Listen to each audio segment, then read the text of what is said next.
It's so crazy to me because I'm asked so many times if I'm resentful in any type of way for where the WNBA. And it's exactly what the WNBA's old guard didn't want to hear.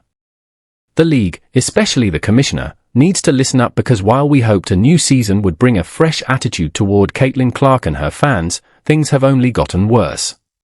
The jealousy is louder, the bitterness is deeper, and the double standards are clearer than ever. But Candace Parker, a WNBA legend, just stepped in and made them all look foolish. Her message was simple, rooted in common sense, and powerful enough to cut through all the noise. Maybe now they'll finally understand what's really happening.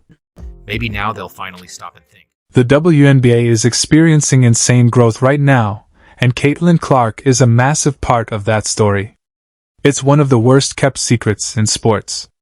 Caitlin Clark isn't just one of the most popular players in WNBA history. She has become one of the most recognizable athletes in America.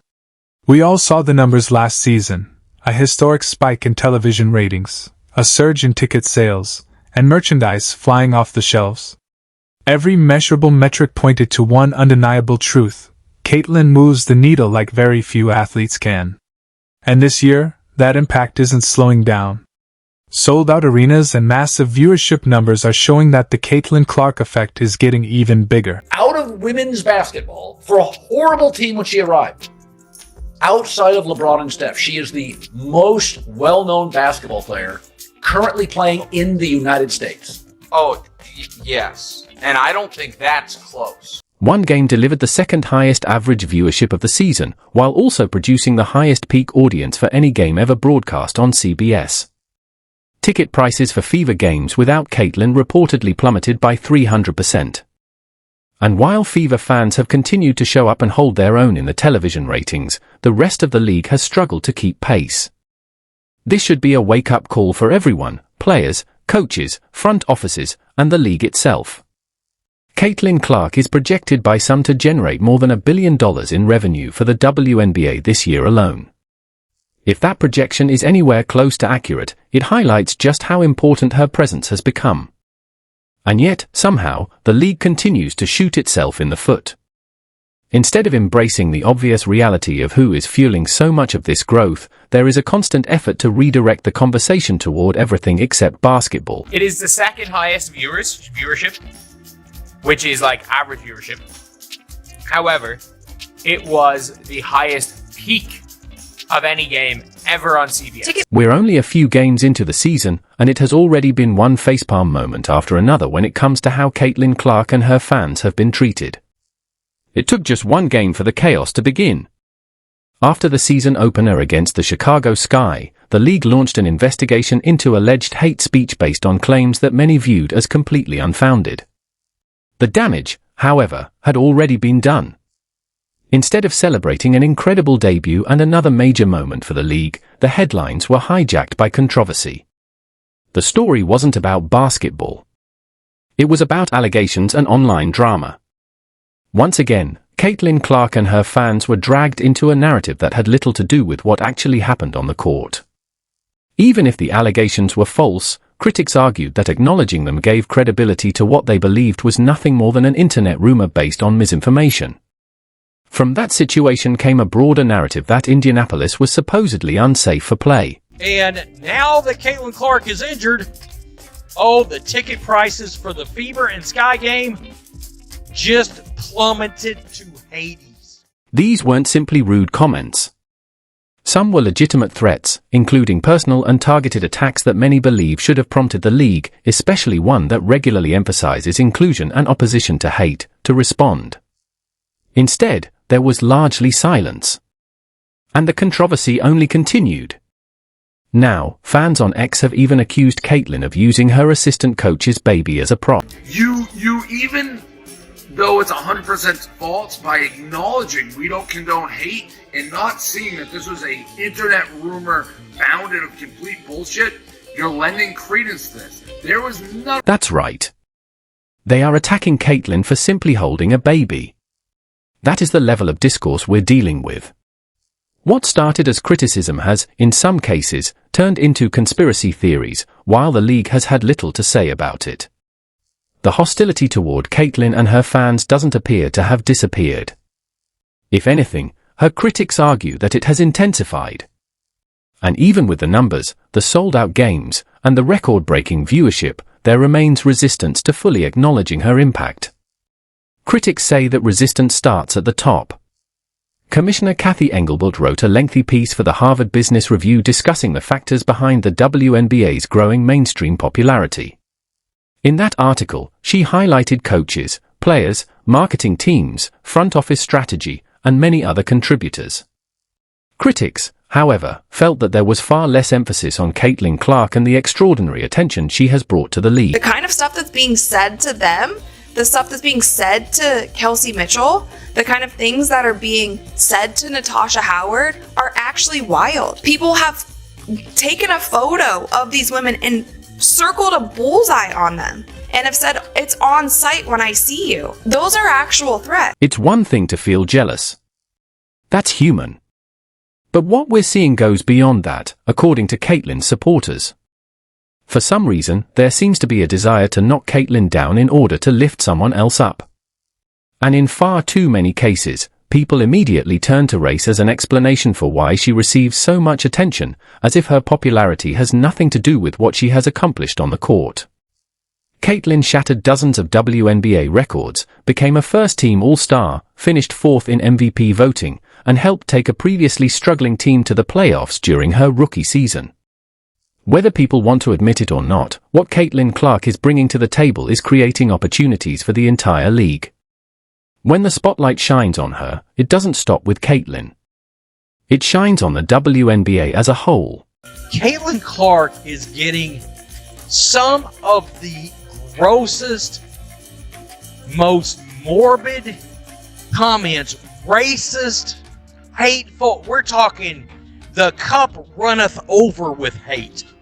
Here, Kathy Engelbert, you're no space for hate.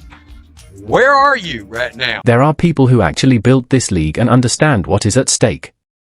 Lisa Leslie, a Hall of Famer and one of the most respected voices in women's basketball, has spoken about the jealousy surrounding Caitlyn Clark. But despite comments from legends of the game, the pushback continues. Once again, the league seems to need a reality check, and that reality check may have to come from the old guard, the legends who understand just how rare this moment is. Candace Parker is about as much of an established WNBA legend as it gets. She is a 3-time WNBA champion, 2-time league MVP, and 2-time Olympic gold medalist. She is one of the most decorated, respected, and intelligent players the league has ever produced. Recently, she joined Stephen A. Smith on First Take and did what very few people in the basketball world have been willing to do: address the elephant in the room. Kathy Engelbert, in this long, drawn-out article, goes on and gives herself credit for why the WNBA has finally entered some type of mainstream conversation. Stephen A. Smith deserves credit as well. He has never been afraid to speak his mind, and he has been one of the few mainstream voices willing to openly discuss the possibility of jealousy surrounding Caitlyn Clark. Fans have noticed it, commentators have noticed it, and many people watching the WNBA believe they can feel it. During First Take, Smith challenged Nafisa Collier, who had expressed frustration about Caitlyn receiving more nationally televised games.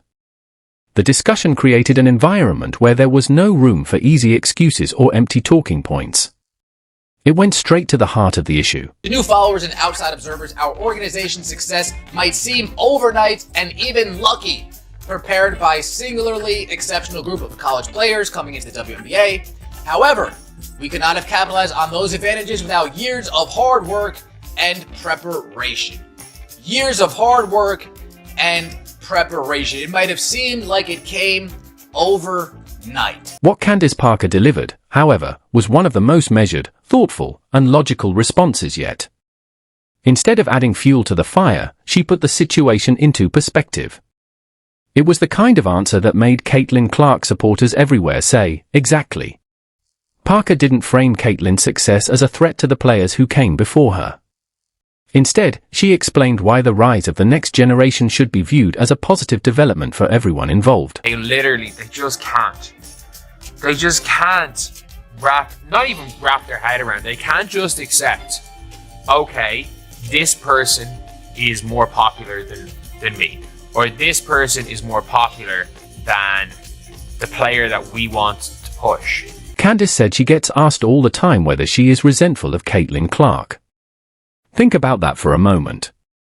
Media members, players, and insiders are asking one of the most decorated athletes in league history whether she is jealous of Caitlin Clark. That alone says something about how deeply the jealousy narrative has entered the conversation. But Candace gave the answer that should become the standard. She explained that it isn't about being jealous of whoever comes next. It's about getting the game to a place where it is ready for the next star. You don't have to downplay Caitlin. You don't have to pretend her success is a fluke.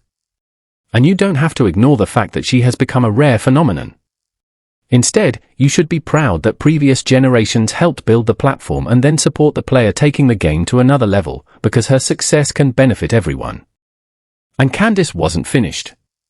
Without turning the discussion into another controversy, she also pushed back against the noise surrounding Caitlin, including the racial arguments that have increasingly become part of the conversation around her rise. They play in these arenas where there are 15 to 20,000 people in the stands. They are in front of people that they haven't been in front of before. That is an opportunity for all of us fans to get to know all the players on the court, all of the players in the WNBA, to pick new favorite players, to pick other teams that we want to follow. WNBA fans and Twitter critics need to hear the message, keep it about basketball. These race-based arguments are not helping the game grow. They aren't building anything. They are simply drawing attention to the WNBA in the worst possible way and creating the image of a league tearing itself apart from within. The WNBA has an opportunity to celebrate one of the biggest moments in its history without turning everything into a culture war. Caitlin Clark's popularity doesn't have to be a white versus black issue. It doesn't have to be about one group taking something away from another. It can simply be about basketball, talent, popularity, and the enormous opportunity in front of the entire league. I think it's all about money, marketing, and we cannot deny what Caitlin Clark has done for the women's game. I'm not going to act like it's something that we don't see. She's had a huge effect called the Caitlin Clark effect. Yes, have we ever had teams have to get into larger arenas to play against a team? No, we have not. So if we have more eyeballs on the game and Caitlin Clark brings that, why would we feel some kind of way because she has more television games?